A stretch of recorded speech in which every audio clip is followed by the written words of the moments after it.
Assalamu alaikum. In this section, we will cover the further problems which are associated with penicillin antibiotic. I have already told it that in the previous slide, that just wait a minute. In the previous slide, we have covered that electron withdrawing groups जो हैं उनको जो है वो introduce किया गया in some derivatives in order to make them acid resistant. Like penicillin G जो है उसे आप ओरली नहीं दे सकते। क्यों ओरली नहीं दे सकते? इसलिए ओरली नहीं दे सकते क्योंकि जो है ये एसिड सेंसिटिव है। तो हमने कुछ ऐसे डेरिवेटिव्स जिनमें जो एसिड सेंसिटिव थे उनको हमने एसिड रेजिस्टेंट कैसे बनाया कि हमने उसमें ऐड किया इलेक्ट्रॉन विदड्रॉइंग ग्रुप। जब इलेक्ट्रॉन विदड्रॉइंग ग्रुप ऐड किया तो इसने क्या किया, इलेक्ट्रॉन्स को विदड्रॉ करके रखा अपनी तरफ। इस तरह से जो एसाइल साइड चेन है उसका जो कार्बोनिल ऑक्सीजन है that is not available to attack as nucleophile on the carbonyl carbon of beta lactam ring. Then we have other examples in which dye substitution is present. In dye substitution is present on the alpha carbon, which is the next carbon on the carbonyl group. और इस तरह से हमने एक stable compound बनाया जिसका नाम था ऑक्सीसिलिन। एंड जो है इसमें क्या है आपके पास, इसमें डाई सब्सटीट्यूशन प्रेजेंट है। और जो डाई सब्सटीट्यूशन प्रेजेंट है वो कंपाउंड क्या है, ऑक्सीसिलिन। और in this slide we can see there is a influence of a side chain on acid sensitivity. इधर हमने शो किया कि इस तरह से जो आपके पास एसाइल साइड चेन है इसका जो कार्बोनिल कार्बन है वो लाइक ये वाला जो कार्बोनिल ग्रुप है ये अटैक करता है as a nucleophile on this carbonyl carbon. और फिर हमारे पास जो डबल बॉन्ड है वो ब्रेक होगा। डबल बॉन्ड ब्रेक होने के बाद यहाँ पे नेगेटिव चार्ज आ जाएगा, ये लोन पेयर जो है या पेयर हो जाएगा in the form of negative charge. और जो एसिड का प्रोटॉन है that is like reacted with this nitrogen and there is a formation of penicillic acid and penicillinic acid. और ये दोनों जो हैं वो इनएक्टिव कंपाउंड्स हैं। Then we have oxacillin, cloxacillin, dicloxacillin, flucloxacillin. ये तमाम वो कंपाउंड्स हैं जिनको एसिड रेजिस्टेंट बनाया गया by introducing electron withdrawing groups. Then we have sensitivity to beta lactamase. Beta lactamase वो एंजाइम है जो कि प्रेजेंट होता है बैक्टीरिया में। और ये जो एंजाइम है ये रिस्पॉन्सिबल है for the opening of beta lactam ring bye reacting with the beta lactam antibiotics and result in the degradation and resulting as a result converted into inactive molecule. और ये जो एंजाइम है ये basically produce होता है bye penicillin resistant bacteria. और जिसके नतीजे में हमारे पास क्या होता है, रिंग ओपनिंग होती है और डीएक्टिवेशन ऑफ पेनिसिलिन जितनी भी हैं वो होती है हमारे पास। इसके अलावा 1960s वो ईयर था जिसमें 80% ऑफ जो इन्फेक्शंस हुए थे वो due to virulent penicillin resistant strain हुए थे। और इसके अलावा जो है एक सबसे खतरनाक बात ये थी कि they are also resistant to all the available antibiotics. अच्छा, इस प्रॉब्लम को ओवरकम करने के लिए जो बल्कि ग्रुप है उसको इंट्रोड्यूस किया गया साइड चेन पे, और जिसने शील्डिंग इफेक्ट प्रोड्यूस किया। और इसके अलावा उसने प्रिवेंट किया पेनिसिलिन को by binding of the lactamase ring. ये जो इफेक्ट है ये बेसिकली कहलाता है शील्डिंग इफेक्ट और steric hindrance. Then we have methicillin. Methicillin, as you can see here, we have introduced the bulky group at the side chain, that is acyl side chain, that is amido acyl side chain. अच्छा, लेकिन जो बल्कि एक बात जो आप हमेशा note consider करेंगे कि जो बल्कि ग्रुप होना चाहिए वो इतना बड़ा नहीं होना चाहिए। बस इतना बड़ा हो कि लैक्टमेज रिंग एंजाइम तो ब्लॉक हो, लेकिन इतना छोटा हो कि मतलब इतना बड़ा ना नहीं होना चाहिए कि penicillin bacterial cell wall enzyme से भी रिएक्ट ना कर पाए। बस इतना हो, बल्कि ग्रुप इतना बिग इनफ हो कि वो लैक्टमेज एंजाइम के साथ तो रिएक्ट करे, लेकिन फिर भी मतलब वो पेनिसिलिन को अलाउ करे कि वो रिएक्ट कर सके bacterial cell wall enzyme in order to inhibit the enzyme, in order to inhibit the micro organism. Examples है हमारे पास मेथिसिलिन। मेथिसिलिन हमारे पास फर्स्ट सेमी सिंथेटिक पेनिसिलिन थी जो कि पेनिसिलिनेज और लैक्टमेज रेजिस्टेंट थी। इसमें क्या किया गया, 2 डाई ऑर्थो मिथॉक्सी ग्रुप जो है वो इंट्रोड्यूस करवाया गया, लेकिन स्टिल मेथिसिलिन जो है वो हमारे पास आइडियल ड्रग नहीं है क्योंकि ये एसिड सेंसिटिव है। और इस प्रॉब्लम को डिसॉल्व कैसे किया गया कि 5 मेंबर्ड हीट्रोसाइक्लिक रिंग जो है वो जब जो इसमें प्रेजेंट है वो एक्ट करता है as steric shield and also withdraws of the electron. अच्छा, then we have other problem. पहला प्रॉब्लम हमने देखा एसिड सेंसिटिविटी, सेकंड प्रॉब्लम हमने देखा कि लैक्टमेज सेंसिटिविटी या बीटा लैक्टमेज सेंसिटिविटी, और हमने देखा कि उन दोनों प्रॉब्लम्स को कवर अप कैसे किया गया, ओवरकम कैसे किया गया। Third problem is narrow spectrum. जो पेनिसिलिन वी और पेनिसिलिन जी हैं, they are both active against gram positive but they are not active against gram negative in gram negative organism.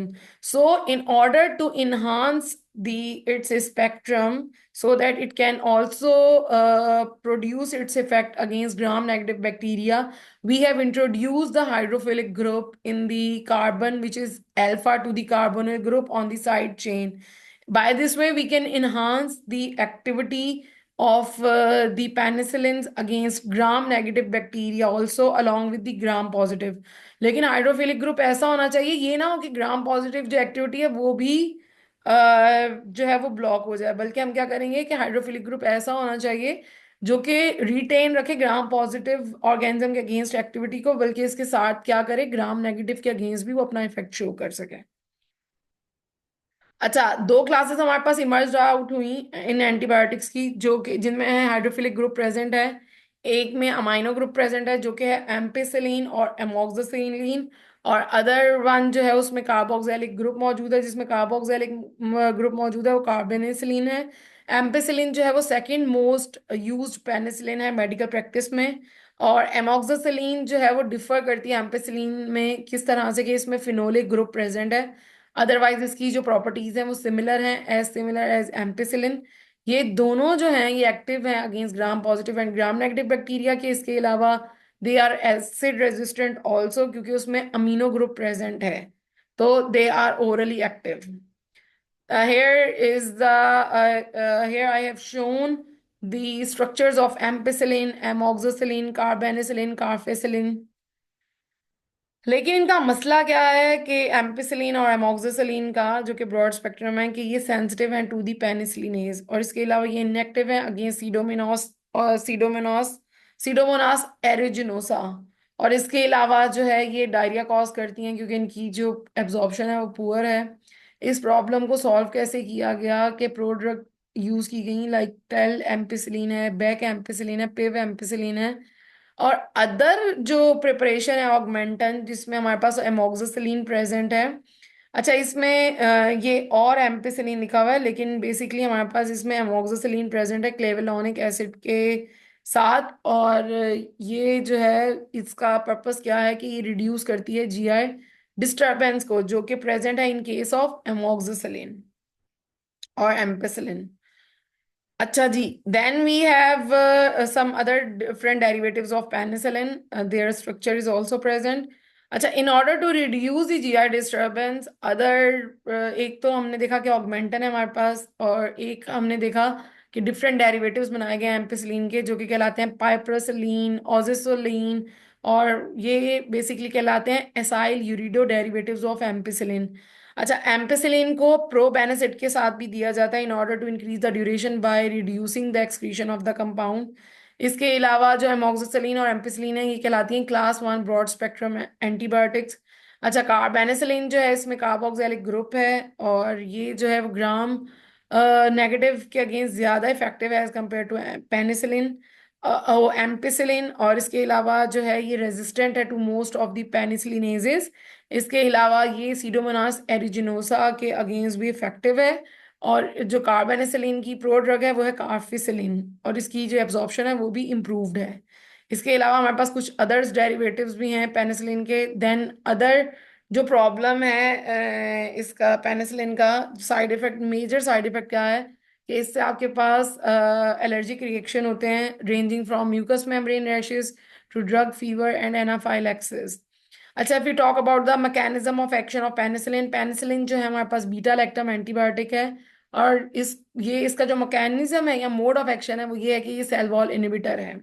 Cell wall, as you know very well, cell wall is very important for the growth and development of the bacteria or the microorganism. अच्छा, cell wall बनती है basically peptide और glycan से, और it is basically a hetero polymeric compound of the cell wall, और ये spongy gel like forming layer है जो कि प्रोवाइड करती है रिजिड मैकेनिकल स्टेबिलिटी बाय इस, क्योंकि इसमें जो क्रॉस लिंक लैटिस स्ट्रक्चर मौजूद होता है वो इसको मैकेनिकल स्टेबिलिटी प्रोवाइड करती है.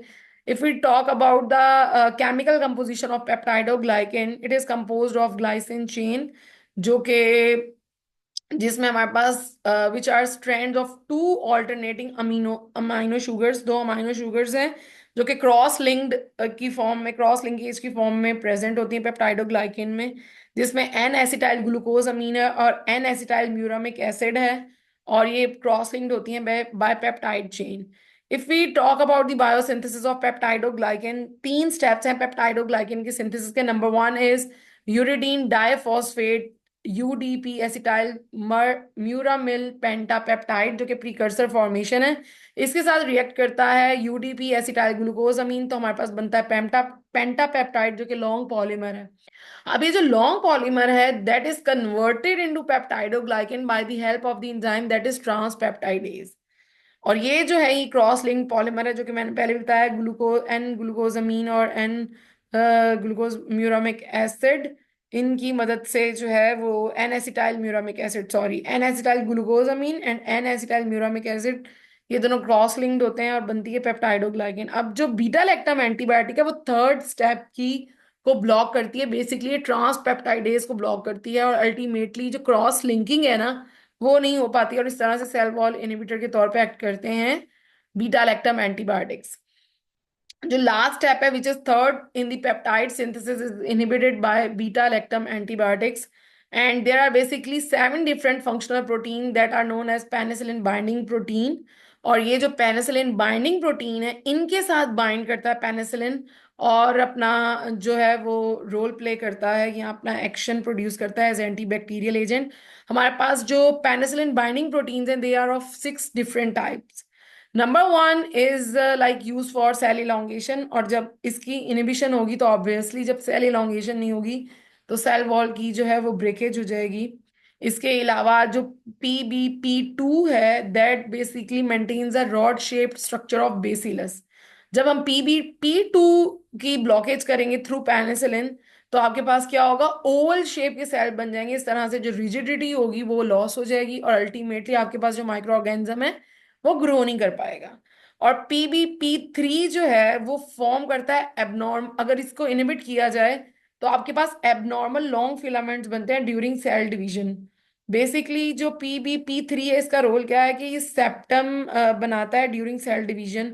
ऑब्वियसली जब वो इनिबिट होगा तो हमारे पास जो एबनॉर्मल लॉन्ग फिलामेंट्स बनेंगे तो ऑब्वियसली जो सेल डिवीजन है वो प्रॉपर ही नहीं हो पाएगी. इसी तरह से PbP4 और PbP5 और PbP6 जो हैं दे आर कार्बोक्सीपेप्टाइडेजेस एंजाइम्स हैं बेसिकली, और ये रिस्पॉन्सिबल होते हैं hydrolysis of D alanine and D alanine terminal peptide bond, जो कि लाइक इंपॉर्टेंट है फॉर सेल वॉल सिंथेसिस. अगर इसकी इनिबिशन हो जाएगी तो ऑब्वियसली बैक्टीरिया जो है वो ग्रो नहीं कर पाएगा. ऑल्दो ये लीथल नहीं है इसके ब्लॉकेज, लेकिन ऑर्गेनिज्म की जो ग्रोथ है वो ब्लॉक हो जाएगी. अच्छा, जो वेरियस बीटा लैक्टम एंटीबायोटिक्स है they have different affinities for all PbPs. Penicillin G जो है वो बाइंड होती है PbP3 से, फर्स्ट जनरेशन से फेलोस्पोरिन जो है वो बाइंड होती हैं PbP1A, नहीं है ये PbP1 है ओनली, ठीक है. और एमडिनोसिलिन जो है is also one of the derivative of penicillin, ये बाइंड होता है PbP2 के साथ. अब हमारे पास कुछ डिफरेंट अदर डेरिवेटिव हैं पेनिसिलिन के जिनके स्ट्रक्चर्स मौजूद हैं, और यहाँ पे पैनम है हमारे पास. एज आई ऑलरेडी टोल्ड के पेनिसिलिन जो होती हैं वो पैनम कहलाती हैं. That's all for today's lecture. इंशाल्लाह ताला अब जो कल लेक्चर है हम उसको कंटिन्यू करेंगे फिजिकल क्लास में, that is about cephalosporin. Till then, अल्लाह हाफिज.